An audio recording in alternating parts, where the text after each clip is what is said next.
The Sounds of Summer is brought to you by your local Honda dealer.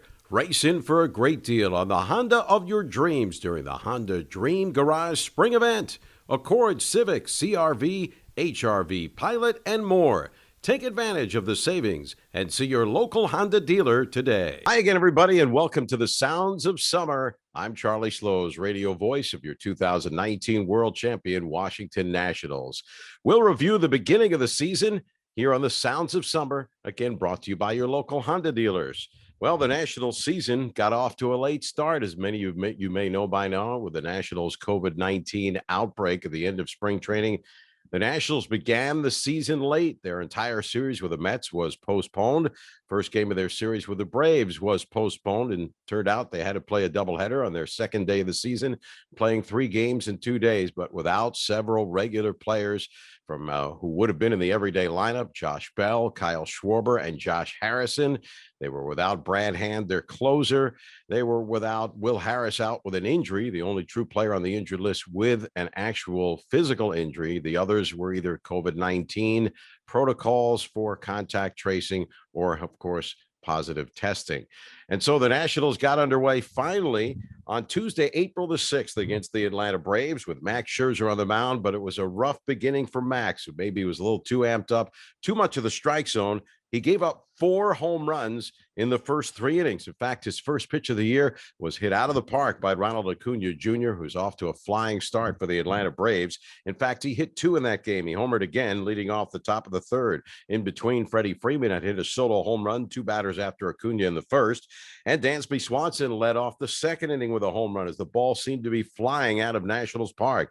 The Nationals did come back from a 3-0 deficit. 2 runs doubled in by Jonathan Lucroy, who was signed by the Nationals over the weekend of the Mets series, and then had to clear COVID protocols to be able to start behind the plate, catching Nationals pitchers he had never caught before. Well, he had a 2-run double in the bottom of the second inning, cut the Braves lead to 3-2, and then Trey Turner hit a 2-run homer off Braves starter Drew Smyly in the bottom of the third, and the game was tied 4-4, setting up a chance for a thriller.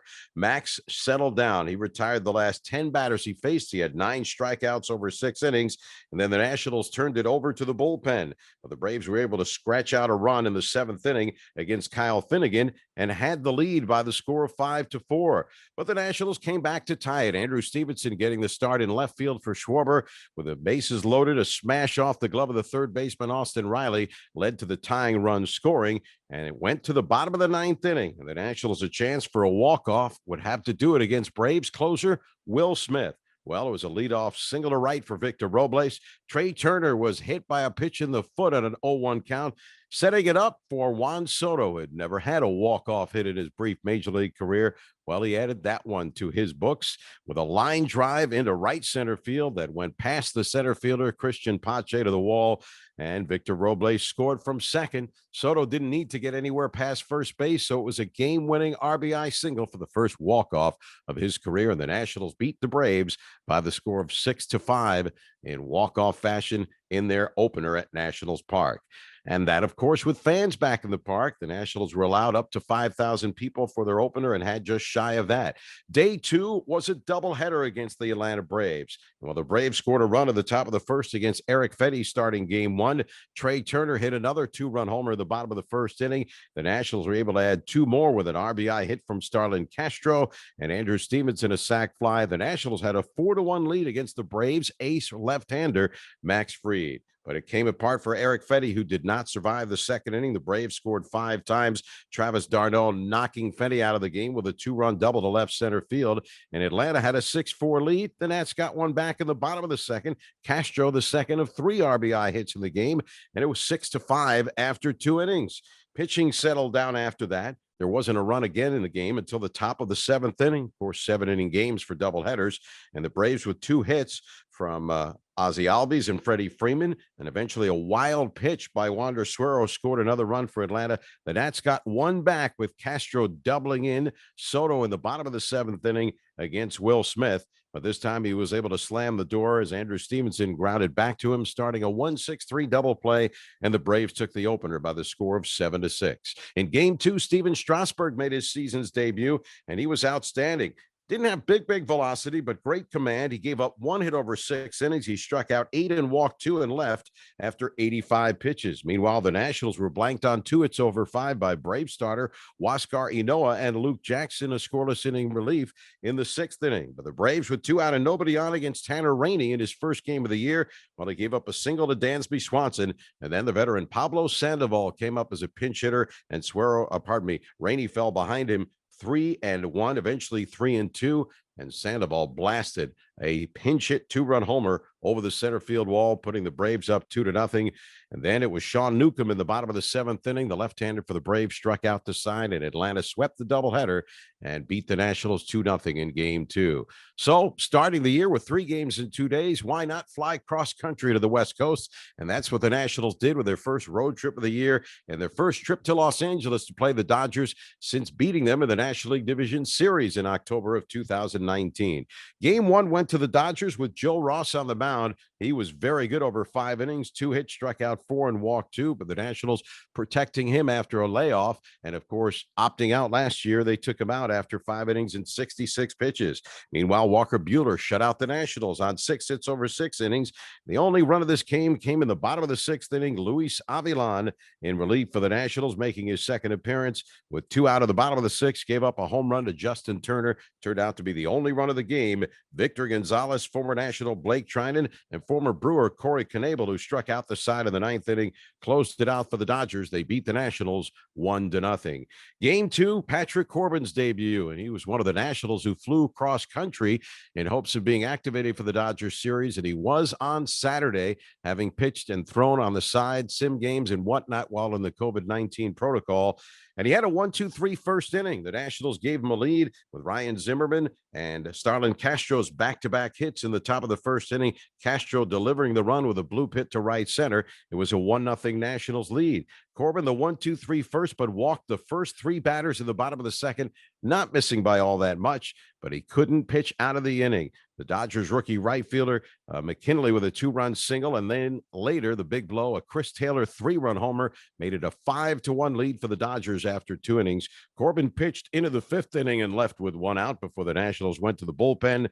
The Dodgers able to add 3 runs in the bottom of inning number 7 after the Nationals did get on the board. Juan Soto's first home run of the year came in the 6th inning off Dodgers starter Julio Urias. Later, Yan Gomes in his first game of the year singled in a run, and Soto hit a 2-run homer in the 9th inning to draw the Nationals a little closer, but they fell to the Dodgers by the score of 9-5.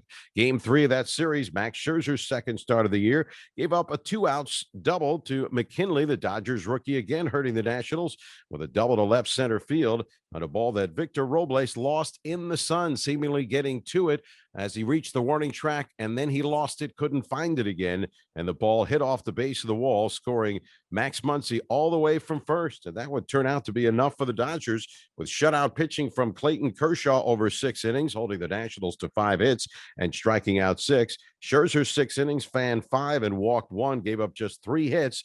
The Dodgers able to add 2 runs in the bottom of the 7th inning. That name again, remember it, McKinley, with a 2-run homer off Tanner Rainey. The Dodgers, with Kenley Jansen closing it out, beat the Nationals and swept the 3-game series by the score of 3-0. The Nationals then went on to St. Louis for the second part of their road trip. We'll tell you about that after these words from your local Honda dealers.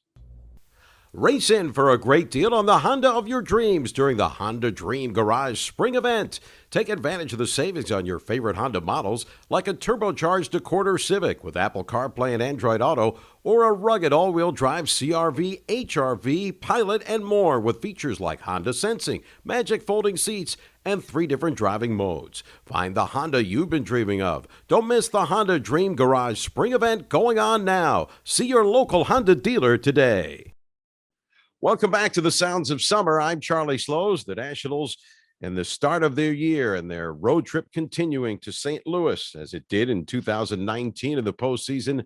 They beat the Dodgers in the National League Division Series, then opened the League Championship Series with 2 wins in St. Louis. And they opened this series getting some of their regulars back. Josh Bell, Kyle Schwarber making their Nationals debuts, and Josh Harrison also back off COVID protocols in the lineup for the Nationals.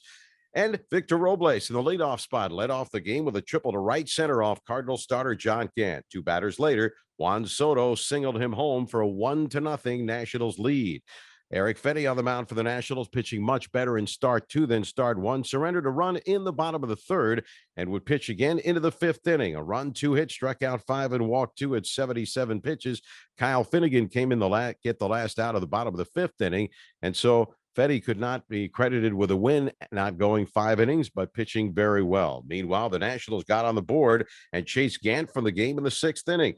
Soto, with a second of 3 hits, a single to right center, led it off. Bell drew a walk, and Kyle Schwarber's first hit as a National was a double to the gap at right center field, scoring Soto. Later, it was Starlin Castro against reliever Giovanni Gallegos, lifting a sac fly down the right field line, and the Nationals had 2 runs home in the inning and a 3-1 lead. Yadier Molina hit a home run at the bottom of the sixth inning off Finnegan to make it a 1-run game, but the Nationals able to add a pinch hit home run for Andrew Stevenson in the seventh inning, and later another RBI hit for Starlin Castro, and the Nationals beat the Cardinals 5-2 in the opening game of the 3-game series.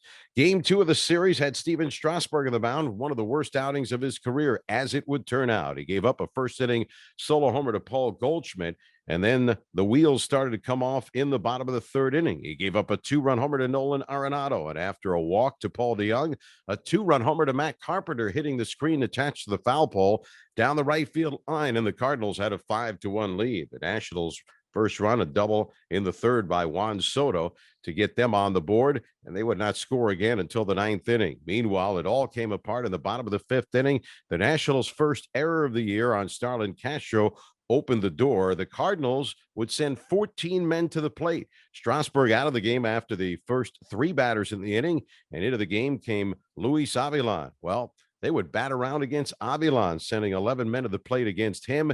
The Cardinals scored 9 runs on 6 hits with 2 errors in the inning. Strasburg walked 5, tying a career high with 2 intentional walks. Avilan charged with 6 earned runs, and the Nationals did score 2 in the ninth, doubled home by Josh Harrison. The Cardinals won it 14-3. The Nationals bounced back, but though the next afternoon in the series finale, as they shut out the Cardinals 6-0. Nats had been blanked 3 times and finally returned the favor. Joe Ross, brilliant over 6 innings this time. 4 hits, he struck out 5 and he walked 1. Ryan Zimmerman, a 2-run homer in the third inning of Adam Wainwright. They had faced each other many times, with Zim having great career numbers. Wainwright gave up 4 runs, 3 earned on 7 hits over 5. The Nationals had an RBI hit from Josh Harrison in the 5th inning. They added an RBI ground out from Soto in the 6th, and Trey Turner doubled in a run in the 8th inning. The Nationals go on to win it 6-0 with 3 scoreless innings from their bullpen. The Nationals returned home to start their second homestand on April the 15th, allowed to have up to 10,000 fans in the park. And on a cold night with a temperature in the mid-50s and a ferocious wind blowing out to start the game, it was home run haven for the Arizona Diamondbacks. Against former D-back Patrick Corbin, gave up back-to-back first-inning home runs to Carson Kelly and Eduardo Escobar, and would give up 3 runs in the first inning with 2 walks and a hit batter and a stolen base thrown in. And then, after the Nationals came right back against Merrill Kelly with 4 runs at the bottom of the first inning, Josh Bell with an RBI double, Josh Harrison an RBI single, and Starlin Castro with a 2-run homer to right center. The Nationals had a 4-3 lead, but it didn't last long. The Diamondbacks scored 7 times in the top of the second inning, including Andrew Young's grand slam home run, the first of his career, his second career home run. Corbin would walk 4 in the inning. He hit a couple of batters. He walked 2 across the plate. The Diamondbacks scored 7 times in the second and led 10-4 on the way to an 11-6 win. Corbin lasted 2 innings, 10 runs, 9 earned on 6 hits. He struck out 1. He walked 4. He hit 2 batters and gave up 3 home runs. The Nationals, after 10 games, a 3-7 record, hope to turn it around, continuing their series with the Arizona Diamondbacks on Friday, April the 16th, with Max Scherzer on the mound. We'll detail that game and many more when we see you next time right here with the Sounds of Summer, brought to you by your local Honda dealers. I'm Charlie Slows. So long for now. Hey, it's Charlie Slows inviting you to check out The Sounds of Summer, my monthly recap of Washington baseball all summer long on 106.7 The Fan's YouTube page and social accounts. The Sounds of Summer is brought to you by your local Honda dealer.